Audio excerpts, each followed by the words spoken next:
Well, that was a piece called Dun, and it was performed by some disciples of Ravi Shankar, Daya Shankar playing Chennai, Vishwa Mohan Bhatt on guitar, Tarun Bhattacharya playing santur, Ramesh Mishra sarangi, and playing the tabla, Pandit Kumar Bose, and together with his brother, Pandit Debyojoti Bose, he is in our Perth studio. Welcome to the music show, both of you. Thank you, Andrew. Maybe I could begin with you, Kumar, since we've just been listening to you play the tabla. Tell us a little about that piece, because you of course played with Ravi Shankar as well. Yeah, I've been with him for last 14 years, playing all over the world. This was a record I think it was a very old record of 15 years ago. We made it in India, and the aspect was to introduce the folk tune of different province, different state all over the India. So, and this was a piece of, I think it was a piece of Himachal Pradesh, somewhere in Himachal Pradesh, Gujarat, something like that. And very nice record, we did it. And Dhun, because it's the first piece is a composed sort of thing, and based on folk and lights tune, so therefore we called it Dhun. I see. Your own style of tabla playing. I mean, it's part of the Hindustani tradition, but it's called tabla nawaz. I think I'm right in saying. Yeah, it's tabla nawaz. Yes, though the nawaz is a Muslim word, Urdu word. And what does it imply, musically speaking? What is the style? My style of playing is Varana style of playing, which has more bawa inside. I mean, the bass drum is more used in a different manner in our gharana. And there are beautiful compositions which is very similar and based on Mridangam Pahawaj, as we say, the very old traditional classical Dhrupadi music instrument. These are the specialization of our gharana.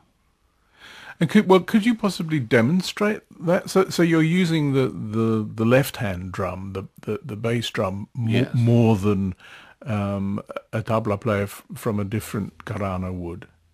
And one thing I must mention, though, I mean, people know that I'm a left-hander, so Maya becomes my right-hand drum. Of course, yes. So, but perhaps could you demonstrate that? So we should prepare for more bass than usual. Yeah, Pakha sounds very open and very sort of individual stroke, individual syllables we use in Pakhawat. So I'll play something in Pakhawat style.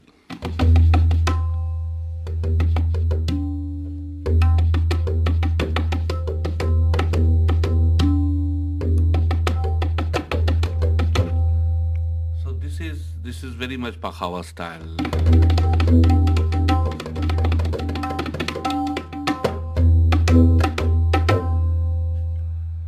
And what I was talking about the baya is, suppose if I play theka in a normal Ada Gharana,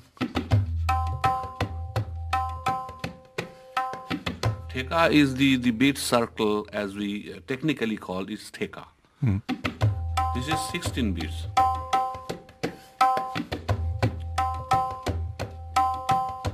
Now, the difference is in Banaras, in our style, we will play this same syllable, same theka.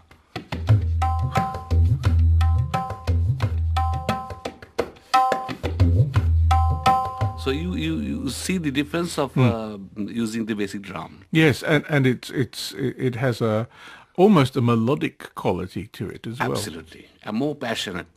Yes. So, now I know you studied Pandit Kumar Bose with your father originally, and I think I'm right in saying that Pandit Debyojoti Bose studied originally with his mother, Varati Bose. Right. This is so you come from obviously a musical family, but is it often the case that that these traditions are handed down within the family? Not really, not really, not very often, but there are musicians, many musicians. They are belongs to musical family, and we were very fortunate. We were very lucky to have our parents like that. My mother belongs to Ustad Ali Akbar Khan's gharana. She was a disciple of Ustad Ali Akbar Khan. And my father was a student of Pandit Kamthe Maharaj, who was one of the pillar in our Benares gharana. And I learned from his son, Pandit Kishan Maharaj, later, after my father died. I see, I see. Maybe I could bring you in here, Debyojoti Bose, because we have talked previously on this program about the sarod, but nothing like as often as we've talked to sitar players, for example. So maybe you could give us a little tour of the instrument. It's quite unfortunate, that the sarod is not as popular as sitar. Because of, I think, Pandit Ravi Shankar, he has traveled a lot with the sitar. But sarod is a more ancient instrument and originated in Afghanistan. The name was Sarud. And then the gharana I belong to, that is Senia Bangash gharana, Ghulam Bandaki Khan of that gharana, he came to India to do a business of horses, and he was carrying that rabab, later named sarud. And there are some instrumental evolution, like they have changed the plate into a metal plate. They have put it more strings to create the ambience. So then it has become sarod. And I think everyone in India, they consider the sarod is a male instrument and sitar is a female instrument, so far sound is concerned. So if you hear the sound, it's a very vigorous sound.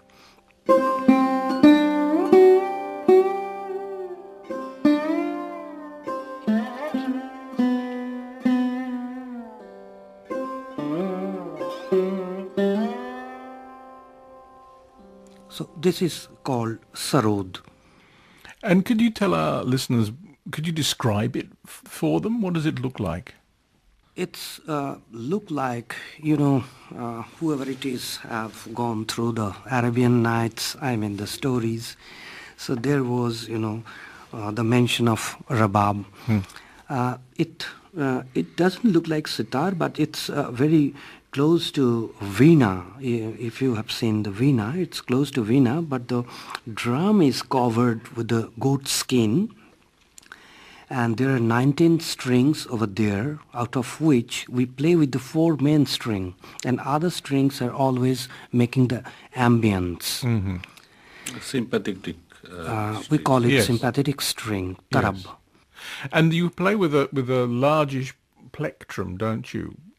Yeah, it's a not large. You can say it's a little bigger than a plectrum. Usually we find in the guitar, and that's made of coconut shell. Yes. So it's thick. It's thicker than the usual plectrum used in guitar. And so this made of, the body is out of teak wood. The main body of sarod is made out of teak wood, and it holds, when you play, it holds like guitar. Yes. Yes. But with the goat skin front, like a banjo, I suppose. On the front, yeah. Yes. Because there is a hollow section with the sound box, And there's a bridge in the skin, which is holding all the strings. So now the different materials are there, out of which we are making the bridge. Like sometimes it's ivory, sometimes it can be a bakelite, like this. And the plectrum, you don't pluck the strings so much as strike them. Is that right? Yeah. Yeah, exactly. We strike the string. Tell me a little about the actual style of playing from that you inherited in the first instance from your mother. How does it differ from other styles of playing? What is that's specific to your gharana? That it's a very interesting, you will find in my performance all the time what people say is that I started learning from my mother, who is a disciple of Ustad Ali Akbar Khan. It's a Maihar Gharana, it's a different Gharana. But when I went to my guru, Ustad Amjad Ali Khan, at the age of 10, 11, then, what I liked it, all the Gharanas are great, but what I like it, that my guru, he always believed in cleanness of an instrument. I mean, there are, 19 strings. So whenever we play, it should be very distinct. Always we have the chance to strike one to another string. And the other thing is, my gharana, Senia Bangaj gharana, actually the original gharana of Sarod. And then, it has been distributed to other gharana. And the Gaiki style, actually in India, we have the vocal heritage of Indian classical music. So all the people tries to play in the instrument, the vocal music style. So this is the style I, follow in my gharana, like it's more legato.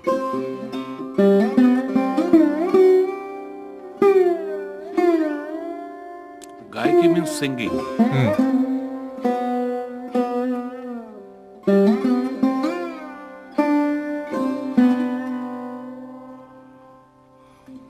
More legato form we always try to establish than the staccato form.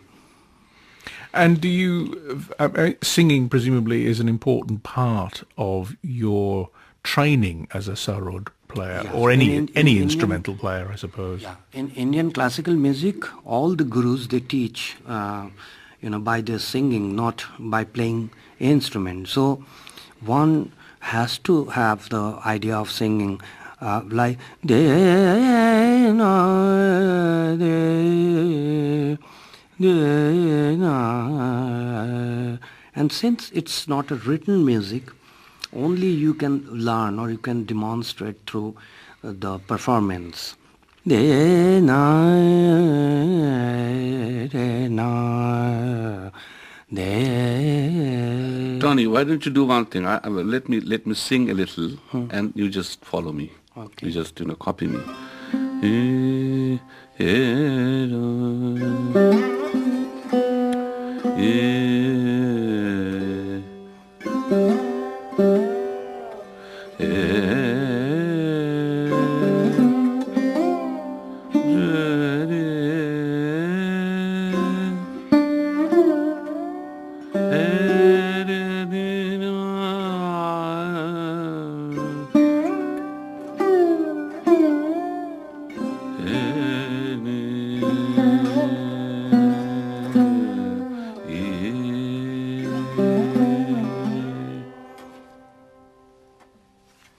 That's beautiful. That's very clear indeed. Thank you for that.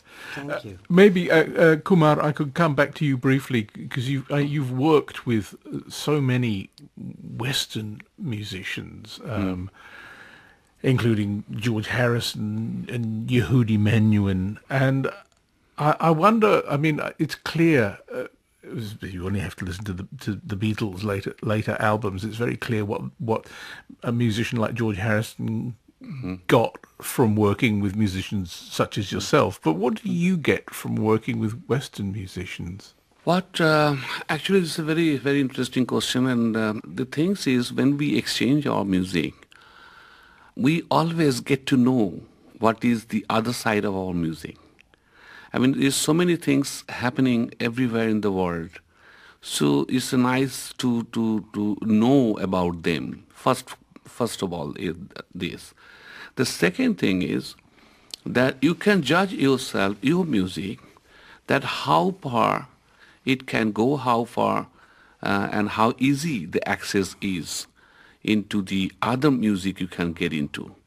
So that's the second part. And the third part is, music, in India, music came, I think everywhere the history says, music came by gypsies mostly. They used to go everywhere, and country to country, they have adapted according to their choice and, whatever they liked.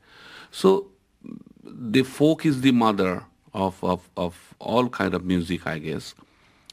And therefore, when you are working with the other musicians, other type of music, so you get the idea that what was the other side of your basic place, where and from which part your things came out. So these are the knowledge you always get, working with. And it's very nice of exchanging music one to other. I guess. Yes. That's fantastic. Well, you're going to play for us now a rag, and perhaps I could ask you to tell us about it. It's called Sud Sarang, yes? Maybe Debyojoti, could you tell us a little? Yeah. Actually, we have the more than 250 ragas and all based on human feelings, time, seasons, a lot of things. So usually we try to maintain the time. We always try to perform the raga according to the time when we are performing. So I hope this is since an afternoon, I am playing afternoon raga, Sud Sarang. And Sud Sarang, we do have a lot of raga with a zigzag manner. Indian ragas are, like freedom in discipline. We have to maintain the ascending and descending manner, and then you can improvise, whatever you can do. So the Sud Sarang, it goes like sa re ma pa ni sa ni da pa ma pa re ma re ni sa. This is the ascending and descending manner. And I am playing a composition of my Guru Ustad Amjad Ali Khan in a mid-tempo, we call it Madhya Lay. And in 16-beat, we always we maintain the cycle in a different number. So this is the Teen Tal and 16 beats.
So, Andrew, how did you like it? I liked it very much. Thank you very much indeed for that. Well, thank you very much for that. And thank you for coming on a radio show. You're most welcome. Sure. Bye-bye. And that was Debyojoti Bose playing the sarod and Kumar Bose, his brother, playing tab.